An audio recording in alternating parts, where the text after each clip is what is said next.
నడవడమే పయనమన్నది పాదం, నిన్ను విడిచి బతకడమే మరణమన్నది ప్రాణం.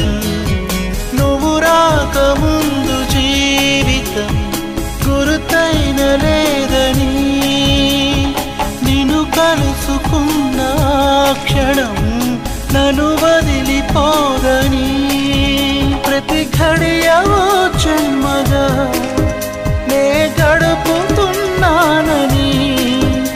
ఈ మహిమ నీదేనని నీకైనా తెలుసాని నీకు చెప్పాలని ఒకే ఒక మాట మదిలోన దాగుంది.